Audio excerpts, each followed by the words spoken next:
One. I can't tell if he's being sarcastic. I always think. Hello, ladies and gentlemen, and welcome back to Dem Drunk.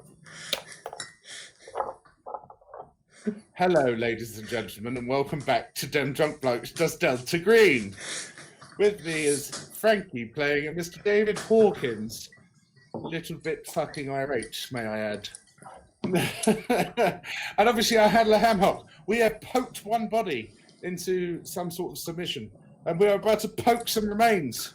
Let's see what happens this time. Over to the handler Hamhock. Let's go. As I was saying to Pat or to Pumba earlier when you were off, Frankie. I was on the wrong page of my Forensics for Dummies book, so actually the order in which our coroner did it was slightly incorrect. Yeah, like flipping Perry Mason over there, like called me out on it. But well, I mean, even I've watched enough Law and Order. I think you're. Hey, look, I'm not an expert at these things. I'm It's just not trying. Perry Mason. It's Quincy. Hey, Quincy. Quincy. Quincy. Not Perry Mason. I'm Quincy. That's exactly my point. But what doesn't change is his personality and enthusiasm. I'm not talking about Pumba. Yeah, that's not in question. I'm talking about Lewis Stubbs. So he is keen to. He's like over keen, like, and he is. I'm worried.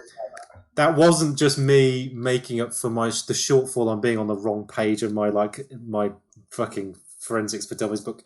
So, with that in mind, you've requested the tools, you've requested the slide, you've requested it's Amanda Griffin, and Amanda Griffin's body be like reassembled, and everything that's touched Amanda Griffin's body to be put on that trolley, right? And Lewis Stubbs has been given the standard dental prints. And have you allowed him to keep the photographs, or are you taking those as well? Taking everything except the dental prints. Fine. Okay. Dental prints and fingerprints, probably. I'm absolutely happy with him to be able to say legally that he had that body there. Yeah. But I want any of the mad shit that he says about her being blue or the cells like healing themselves. I want everyone to think he's a kook, so there could be no evidence of any of that. Yeah, right. Yeah, I've got that. That's fine. That's not what I was arguing about at all. No, I'm clearing this up with Hamhock. All right. Okay. So Lewis Stubbs kind of he's not a child. He's not like butthurt by this. He understands, and he shakes it off in a professional way, and he says, "Well, gentlemen, should we start on the other remains? That's a little bit messier. Should we start that now?" Please, yeah. At this point, your phone rings, Pat. It's vibrates, I should say. Hi, this is Bark. Hey, how you doing, buddy? Mark Bark. Call me Mark. Mark Bark. Mark Bark. Wanted to. I'm good, man. Sorry it took me so long to call you back. No worries. I'm actually in the middle of saying at the minute. Could you? I'll ring you back, or text me the info, and I'll ring you back and say it's all good. All right? Sure. I'll text him over. Thank you. See you. Bye. He basically texts you 3 names, 3 numbers. You on a cursory glance, you see Evelyn Wells.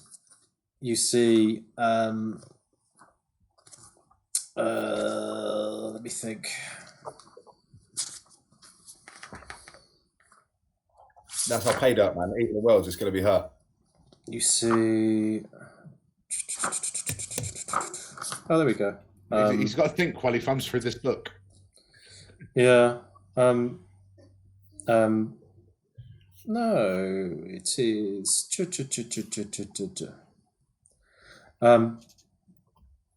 David Dino, Evelyn Wells, and Paul Belton. Not that it really matters. You've got direct mobile numbers for sent over as well. That's it. Just those 3 names. Perfect. So I remember that we were told by Bark that Dino was retired and wasn't the one to speak to, right? And it was Barton and Wells that we should talk to. That's what he said, yeah. That's what he said, but the first one we got to contact is obviously David Dino. If you've got double double name, you're obviously a superhero. So,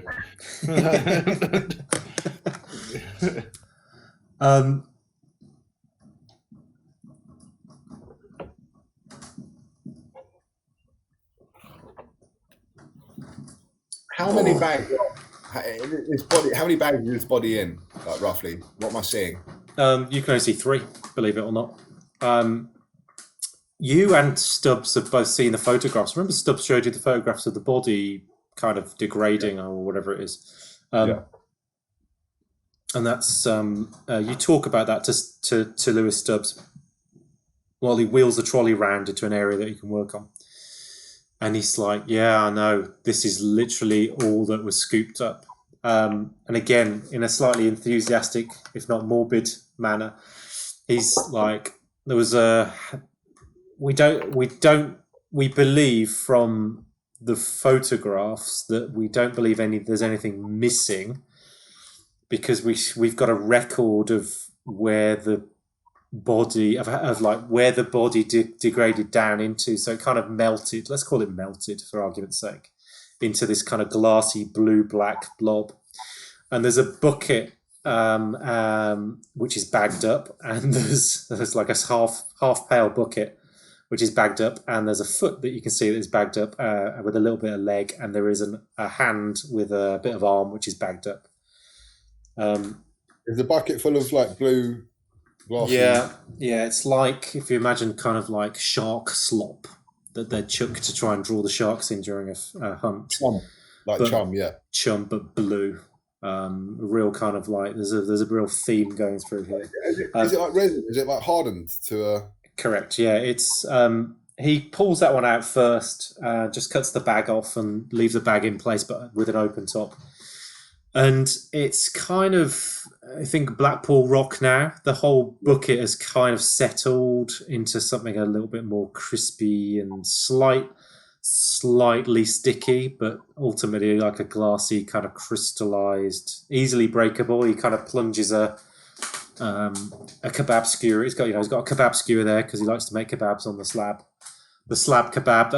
He's going to retire. He's going to be the kebab slab over downtown. And it's kind of crispy and crystalline, and he picks it up. He picks a little bit up carefully, sandwiches it between a slide, and puts it under a microscope. You get that smell that was recorded. Honey and chlorine and honey kind of a smell. You've got a mask on. I'm not sure if this is the safest kind of like way to be kind of snorfing whatever's coming off there, but it doesn't appear to be having an effect on you yet. He puts the slide under the microscope and invites you to look again. And what you're seeing is again double-celled structured, but what's the best way of describing it? But broken. So like shattered glass. So the cells are broken. They're not. You can't pierce them with a needle. They are. Second membrane is hardened, and they're sort of like in a shattered formation. Absolutely. And Stubbs kind of turns to you and says, "Yeah, that's it. That looks like exactly what's happened." And he looks at another sample, and you can see that all these cells have like shattered, a bit like freezing a plant cell when the cell walls can't handle it, and they will freeze and then break, and then ultimately kill the plant. Whereas a biological, like a human cell, in many cases, or you can freeze them, and they don't tend to break. They don't tend to damage the cell wall in all cases. So. So the secondary membrane, the one that's actually the human cell without this secondary membrane on it, is that still intact as a cell, or is the whole thing shattered? The whole thing's shattered, yeah. Okay. He kind of shrugs his shoulders and says, "Well, I don't know." And he kind of he bags it, and he says, "I assume you're going to kind of take." He pops that back in the bucket and assumes that you're going to take that with you. Yeah. The foot and the hand have have similarities to Amanda Griffin's remains in that they've got the blue tinge. There's no marks on them other than where say the foot, you've got a foot and a leg, right? You've got a foot and then a leg, and it's kind of amputated, but it's kind of a bit like kind of Terminator 2, where part of him is frozen and then shattered. It's kind of shattered around the leg, and that shattered bit has exposed all the kind of insides as being blue and glass-like. I looked at under the slide, and it's almost like, we'll call it like the melting is almost like infected, like a frostbite. It's like infected up to a point, and then it goes on to be like human cells with no kind of weirdness to them. So that melting seems to have stopped at that point in the leg, and similarly with the hand as well. The melting kind of stopped about there, and you've got a normal human hand. It's got a bluish tinge to it. So, Doctor, why do you think the hand and foot remain intact while the rest of him melted into that? I wish I knew. I wish I knew what melted it. I could probably have it without playing around with the samples. I had no idea. It's spitballing here, you know. It's a crystallization. So something that's crystallized the body, whether that be heat or extreme cold, or the adding of a metallic / mineral element. So we're looking for the catalyst, right? Sure. I think that's what we're dealing with here, and I think that's probably why we need to keep this away from you, Doctor, as you would understand, to 100% clarify what's happened. I think at this stage, there's no point in opening up the hand if they look human as did the other body. Maybe bag everything, take it back to the CDC, and leave the doctor with our very simple task of IDing the other body. Sure. He's got fingerprints that he can take, which he duly does. Not much else to do. He takes some photographs and then hands you over the memory stick. No big shakes. Again, he's compliant. Can I glean whether or not when he hands the memory stick over, I feel like that's him giving up the data? Do I trust that he's handing everything over? Oh, Suave had an effect on you, didn't he? Do you give this guy his trust? Do you give this guy your trust? Sorry. Yeah, that's what I mean. Do I trust him? Do I feel like he might be trying to keep some of this on? I don't know how excited he is. You know what? I'm going to say, Doctor, forgive me, but it's incredibly important that we have all the samples and all of the data, and you're not retaining any duplicates. That is everything you've handed over, right? You trust that he's obeying for the good of the general public. Okay. You trust that he's professional, and you trust that he's giving you everything and not being underhand. Okay. Because he's a professional who does autopsies in the wrong order, but has got the public health. It's got the public health at the top of his priorities.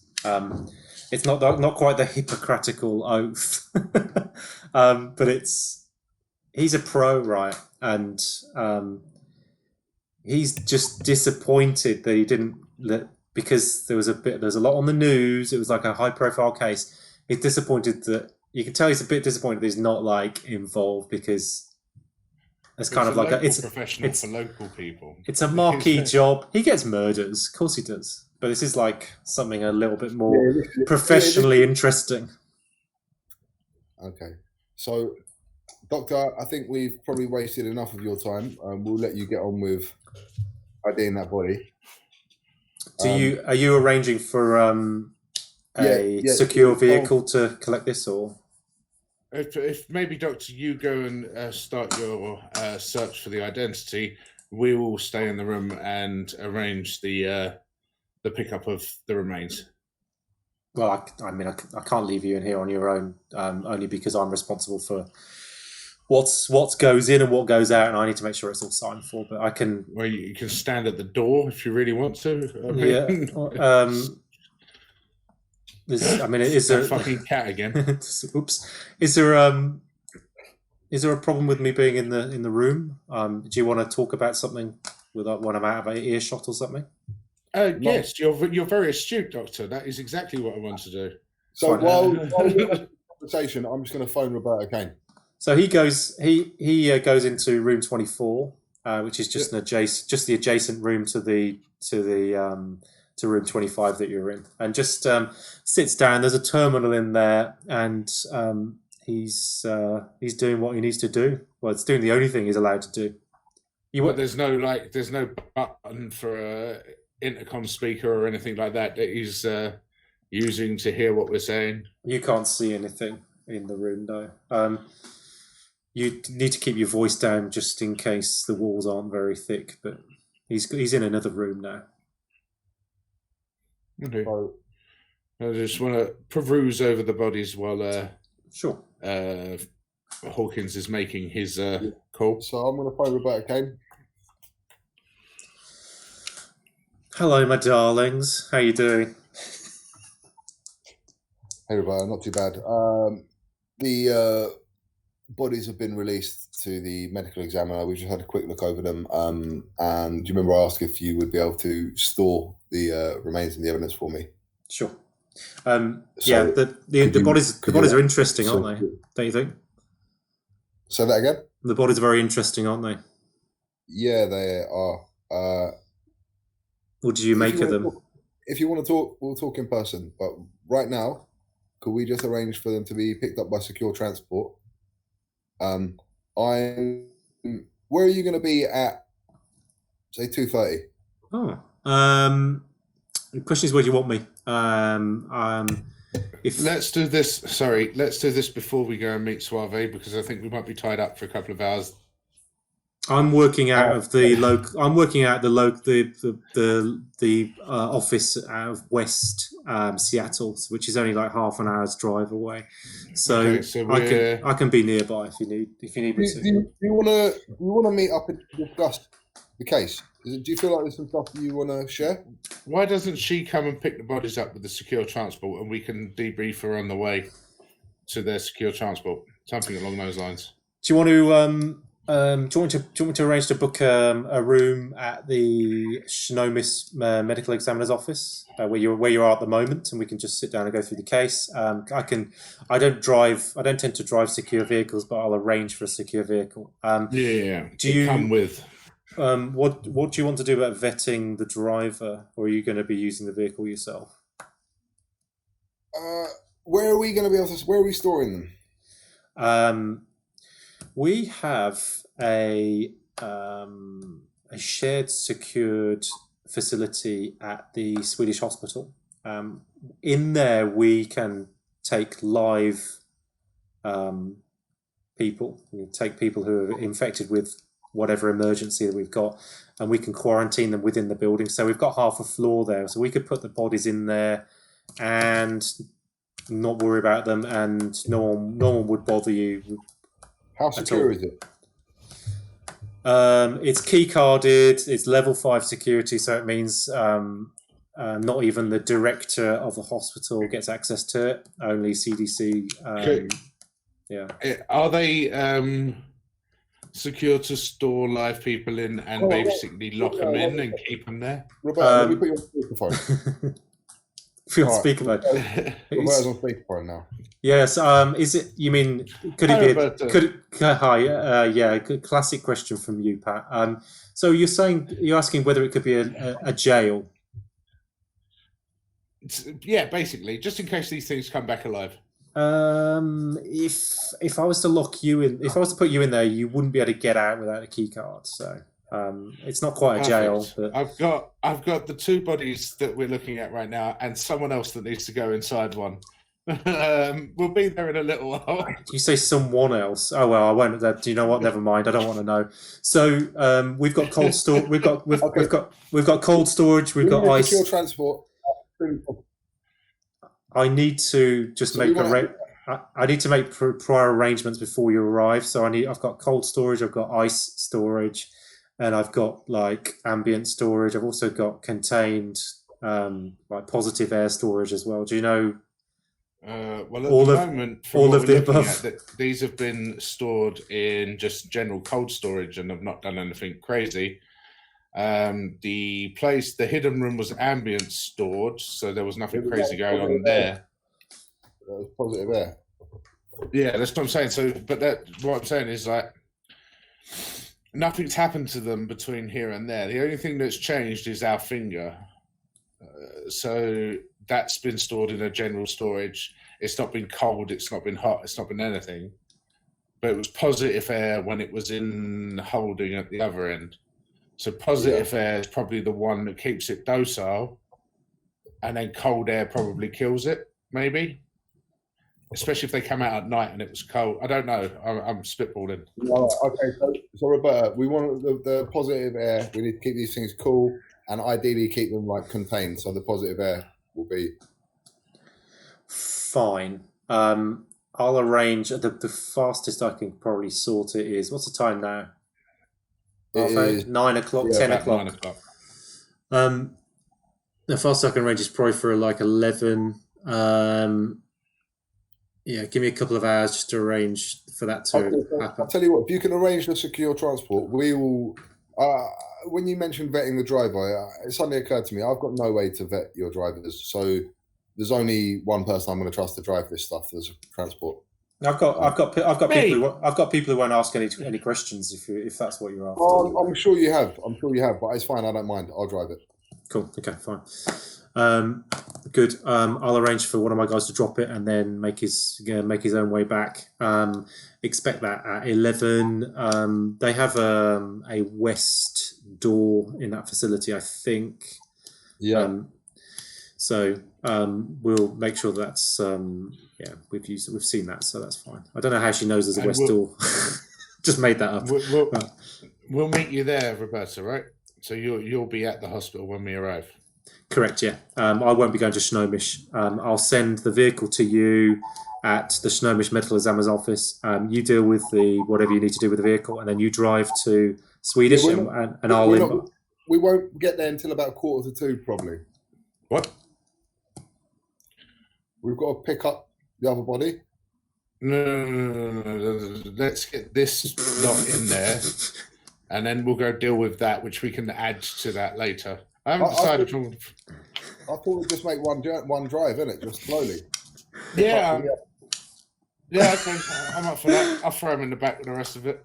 We'll put the finger in there too, just to freak him right out. You just want to drive a a gold Mercedes, don't you? We'll expect our vehicle at 11, and we will see you as soon as we can after that. Cool. Okay. Do you need anything else from us? I think that should be everything. Fine. I think. Okay. All right. Thank you very much, Roberta. Cool. You've been a doll as always. Catch you at 2:30. 2. Okay. Fine. At the Swedish. Bye. Bye. Bye. You have 2 hours before anything happens. Okay. You have 2 hours and you have a 2 hour window of doing stuff. I think it's brunch, mate. I think that's it. It's going to be brunch because we're missing lunch. But we want to keep an eye on these remains because you're so fucking uptight about them being tampered with by someone else. No, what I'm uptight with is like if he worked out something dodgy, he'd then have the evidence to show people, right? At this point, he hasn't worked anything out. And if he's got a fingerprint and a dental record, he's not going to have any information, right? Yeah. Right. So, but what I'm saying is I trust that we could go and get brunch and he's not going to fuck with it, right? You're far too trusting. No, but yeah, I'm hungry. Let's go. So yeah, like I think we'll just go to like a Waffle House maybe. I hope. Get like a big stack of waffles and bacon and that. Just kill a bit of time. Should we invite the doctor? Yeah. Yeah, why not? Yeah. Tell him to lock the room with the only key. He's got the key. We'll keep him with us until the other people show up. Dr. Stubbs, we'd quite like to talk to you in a slightly less formal setting. How about we go and get something to eat? On us. So sounds like a plan. We'll clean down. I'll make sure that this is completely out of bounds, and I'll make sure that you've got access to room. But actually, I'll make sure you've got access to everything in this block, 21 through to 27, or 21 through to 28, if that makes you happy. That means we actually 24, 25, 23, 24, 25, 26, 27, and that leaves, that's everything through one door anyway. So that's good for me. Anything I can do to help. So what are you going to do with the? We're going to go for brunch now, but what are you going to do with the? We're going to go get pancakes and bacon. Maybe some. We're going to do with the bix the remains. We're transport's arriving at 11 o'clock. Okay, cool.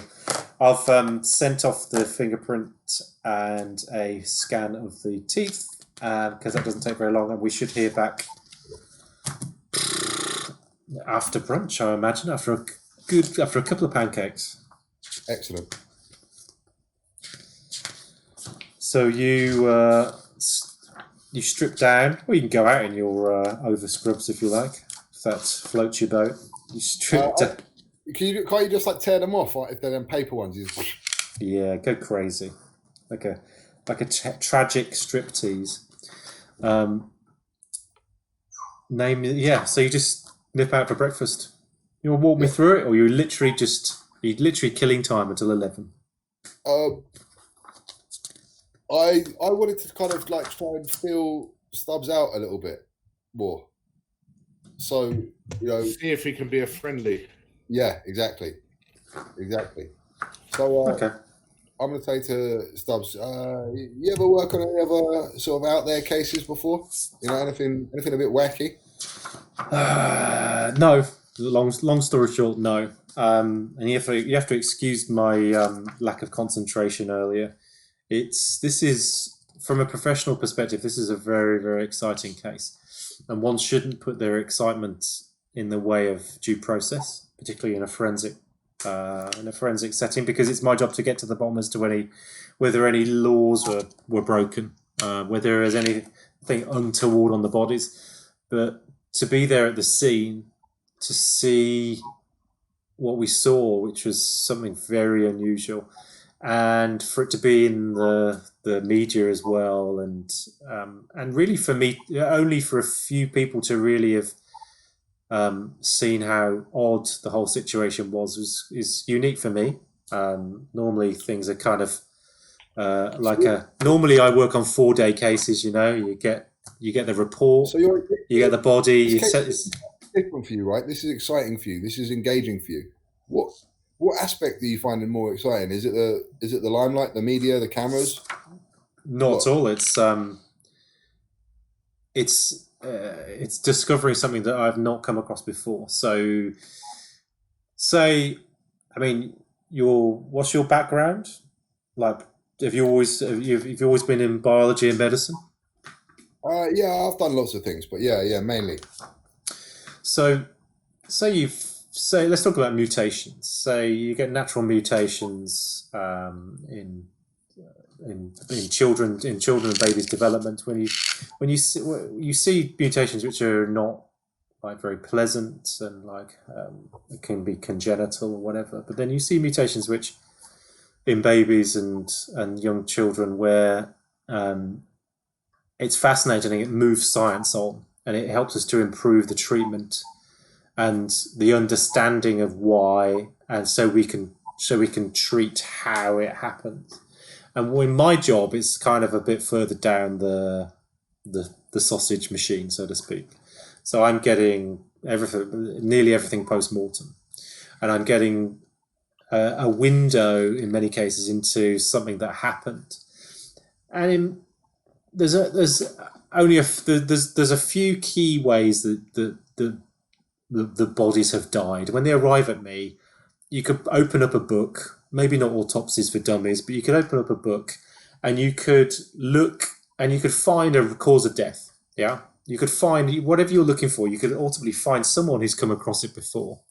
And when you come across something like we saw yesterday, like on site, where it could be a murder. This could be a traditional murder case, and like the investigation of the body could turn up a shotgun wound or a knife wound or whatever. But when you see a body behave in such a weird way that is not recorded, you're at the front of science somewhat, and Shogun's like been dipped into the gloom. Has he got a blue tinge?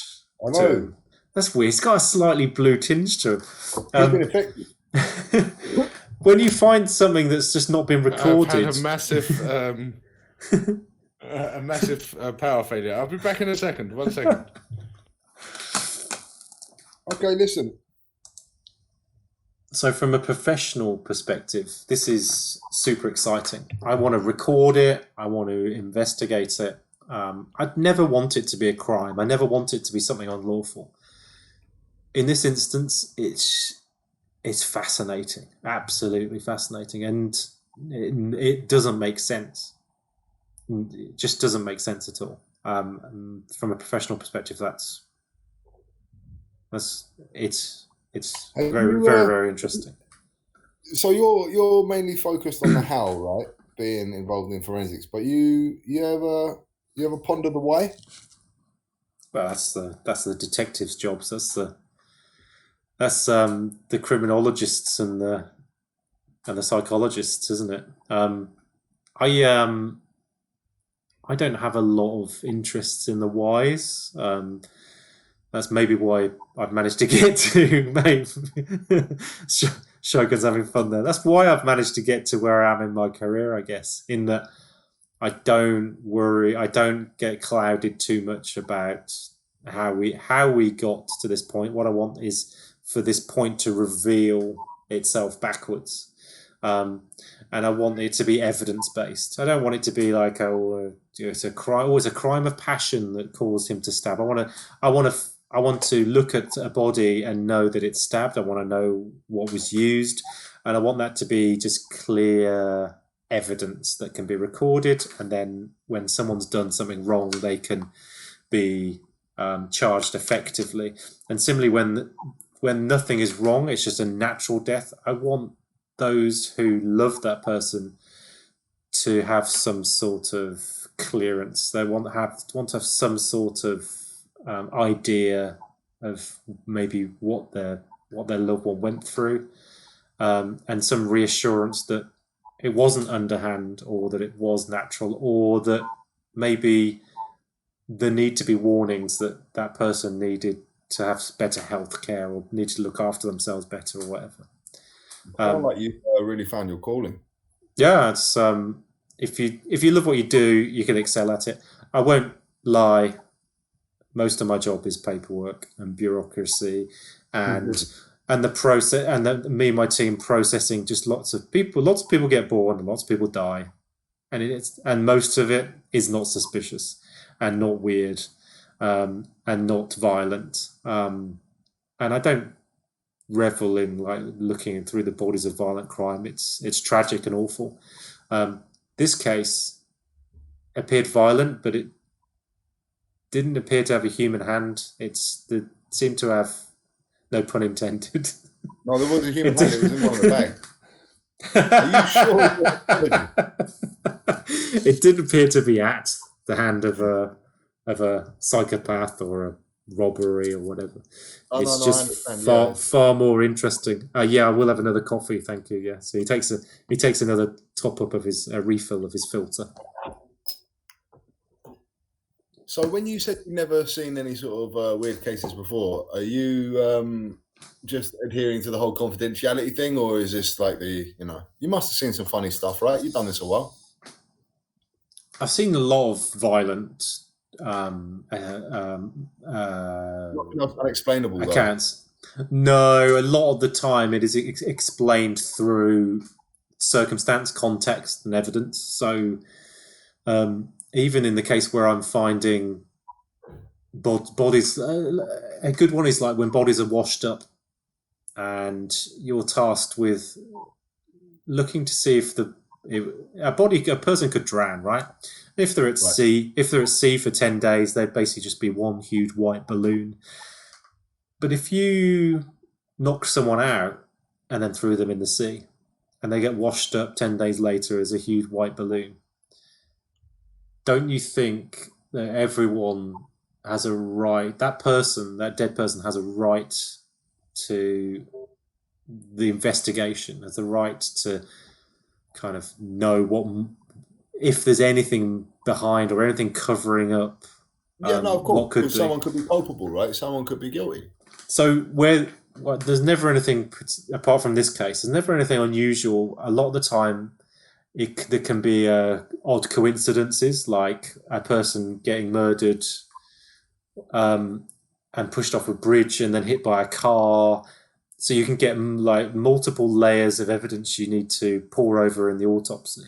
Someone getting murdered, someone jumping from a bridge and then getting bitten by a shark. Not that you get many sharks in the waters around in Washington State, but you get many layers of trauma, which are unusual. But they're more about putting your years of experience into your job and figuring it out, so you've got a record of why. We don't tend to get many serial killers around here. And we certainly don't get many bodies just kind of disintegrating before our eyes. Yeah, I mean, I've got to with you. This isn't something I've seen before, and the higher ups, they seem pretty keen on keeping it all in house. I guess if there's any sort of big discoveries to be made, that kind of makes sense, right? No, I've not come across anything up until this week. I've not come across anything which I deem to be unnatural.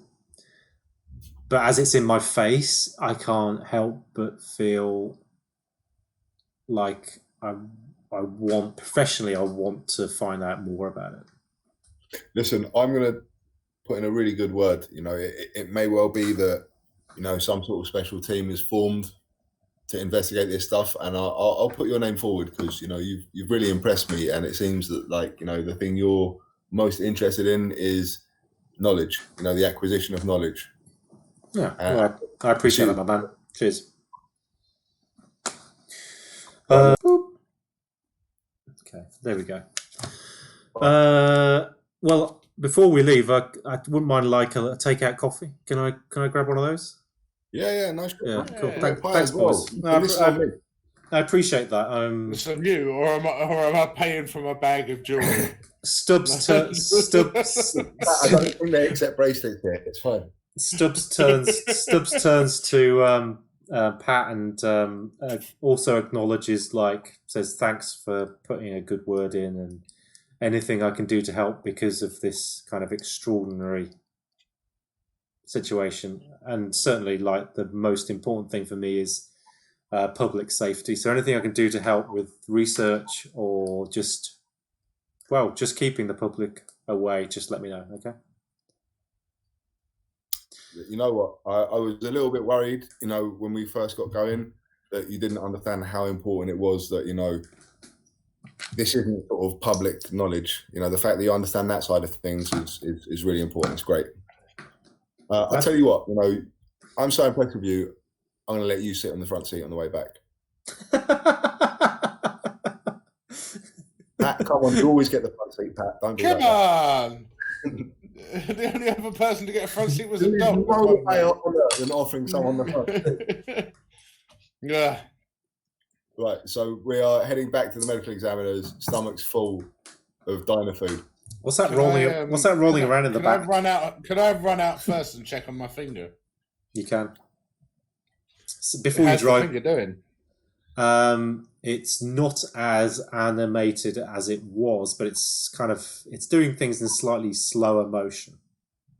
I feel like we should stop at an aquarium shop and build it some sort of underground thing. Just give it some scenery in the boot. What's that thing with the seaweed? a gerbil thing with the pipes. Yeah, so it's still animated. It's still doing like trying to move Wait, Mayor Carcetti, come back here. Come here. Come on. Come on. Are you only using a fifth of a hand, so there's no copyright infringement with the Addams family? Yeah, I couldn't use a whole hand. I could only use a finger. Yeah, so it's moving, but it's not as manic. I feel like we're away from the remains. Now we've got to go get the remains. Yeah. Well, we're going to soon find out because we're going to be driving the remains back, aren't we? So, all right. So I will lead. So you're driving a car. Well, no, we're all in the car. We all hopped in the car to go to the diner, right? So I'll lead Stubbs back. So as we're approaching the car, I'm sure Pat sees us approaching the car. Probably has a good sense to shut the boot. I would imagine so. Okay. As promised, I take Louis round to the passenger side, even though it's obviously got central locking, and open the door for him, let him in. Oh. Take the child lock off, did you? No, of course not. The child lock stays on. No, so you can't jump out. I just wanted to be safe. Fair enough. All right, so we drive back to the medical examiners and await our secure transport vehicle. What time do you want it to be? You left at 9-ish or whatever. I want it to be a long breakfast, so it's probably about 10:30. Okay, so yeah, with a little bit of time to spare. You pull up and you how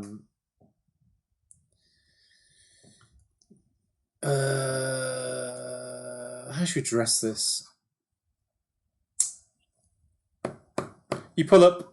You walk through and you walk into room, say, if you wish to, that is room 23, which is and not going into room 25. So I was just going to say you're in this room here. Roberta Kane was talking about a back entrance, which is basically double doors, room 1. Are you sharing this information? Are you sharing with Lewis Stubbs what's going on and what's going to happen? No. So he doesn't know a vehicle's coming. Yeah, no. I told him transport's arriving at 11. That's what I told him. Fine. Okay. So he confirms door the west door is where we bring the bodies in where we bring the kind of the patients in for these sort of things. So that'll be your best bet. If you can get your vehicle around there, we can just move it out without. Yeah, we've already booked the transport for the west door. It's fine. Fine. Okay. Cool. 11 o'clock. There's a call that comes through to room 24. The phone rings. Lewis Stubbs says, "Can I get that gentleman?" Yeah, please do. So he goes in, picks it up. He leaves a door open. He says, "Yes, okay, cool." And he puts the phone down. He's like, "Gentlemen, your vehicle's backed up to the west exit." Okay. Do you have a porter to push the trolley, or do we do that ourselves? No, I can arrange for whatever you want. Yeah. So he kind of makes a call, and within a couple of minutes, a couple of guys come, and they're, "Hi, boys. What can we do to help?" They've got protective equipment on already, so they've got masks and gloves and whatnot. Yeah, so everything's on. Did everything make it onto one trolley, or is it two trolleys? Probably two, right? One with the body and then one with the parts and the rest of the evidence. Yeah, I would imagine so. These two trolleys, lads, to the west exit. There's a secure transport vehicle there. Let's assume that Stubbs has put them in fresh bags as well, rather than kind of like just tying a knot. Yeah, in the old ones. Is a thorough gentleman. Okay, cool. Pat, you stick with my man there. I'll stick with this guy. So they are not leaving our site. We're going to like walk next to them, like bodyguard style, to make sure no one. Yeah, cool. This is straightforward. When you open the back doors, there's a gentleman standing next to the vehicle, and he gives you the thumbs up and throws you the keys to the vehicle and walks off. That's like no fuss whatsoever. No words, no fuss. Just jobs are good. And So you can load this. You can load this straight in. This is a box van. This is a box ambulance. It doesn't look much different to a normal ambulance, but it's got blues and twos. It's got. It looks like it's got a little bit more of a contained entrance to it. So if you kind of close the door, it looks like it's more airtight than a kind of a normal kind of. It's chilled as well, right? Yeah, correct. Yeah, it's a maintained temperature. When you open the door, going from the driver's seat to the back, it's own box. Correct. Yeah. Okay, David, I believe you said that you would drive. I'll go get your car and my finger. Yeah. This is this doesn't have CDC livery on it. So Roberta Kane is obviously well clued up in like protocol for like keeping it on the lowdown. Yeah. So this is a white box. It's got the flashing lamps on the roof if you need them, but effectively it's a white box with no markings on it. Okay. As I leave that exit and go around to get the other car, I want to have a quick check that there's no one that should be prying on us. No one that should be following us, a gold Mercedes or a brown Lexus. No, you're all right. And yes, I did roll some dice then. Yeah. Because I know you love that, don't you? You love these little, and just in case you thought I was lying, you love these little fellas, don't you? No, not as far as you can see. All right, I'll go around and get our car and drive it up slowly behind the truck and then onwards to the CDC. Okay. I'll pull out to the... But wait, aren't we going to the bar first? Yes. I think maybe we should end this episode somewhere around here for a very exciting episode next time when Mr. Suave and Pat finally meet after the shit that happened before. This is going to be that you're going downtown for a drinks with Enrique Suave, but this is going to be like the world's worst homebrew episode of Weekend at Bernie's you've ever seen. I'm so torn because as a character, I want no part in this fucking with the journalist. As a player, I'm so on putting him in the boot and holding him prisoner at the CDC. Yeah, that's if he's alive by the time I get him to the CDC. I'm going to shove that dictaphone so far down his throat as soon as he says, "How about that?" And I just go, "Bum!" Am I right? Flash the fucking FBI badge at the bartender and just drag him out by his ankle into the boat. What a fuck off, cunt. Let me clear this up now. The reason I was never that angry at him was because I assumed that he already knew everything that Ernesto Torres had said because he'd previously interviewed him, right? So I only asked Ernesto Torres to tell his story. I never really said anything. So he got no information anyway. But he's on to us. I'm not saying he's not. Yeah, he's a wanker and he tried. Hang on. This is a guy that was like, we must take away every bit of evidence and not let anyone know who we are. And we've got an investigative journalist following us. He's all right, though. Yeah, he's all right. The journalist, the guy's going to do the most digging. Yeah, he's fine. He's a top guy. Exactly. Your fucking mind skim is fucked up, mate. He's mint. He's gonna have a little drink with him. Problem, and a fucking journalist who's a money grabbing little cunt just wants a story. Is not a problem. As long as no actual evidence, it's fine. The thing. Oh yes, journalists need evidence. Yeah, remember that. I've read the stuff many times, and they always needed evidence about the fucking story. So if there's anything that needs burning, we can burn it. It's fine. Right? That's why I got it. Yes, Enrico Torres, or whatever the fuck we're calling him now, Enrico Suave, fucking 90s rapper Guado. That fucker needs burning.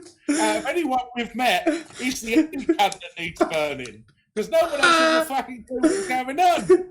I cannot believe that we've chased up all these things, done everything, and we're none the wiser about any of this. I need to stop. I need to press stop on the recording at some point. Right. But why don't you say goodbye to the nice people? All right, nice people. Join us next time for the death of Enrico Suave. Our handler's been hamhocked. Say goodbye. You laughing jackal. And Frankie, the unassuming fucking detective. Bye. See you later, chaps. See you next time, guys. Bye.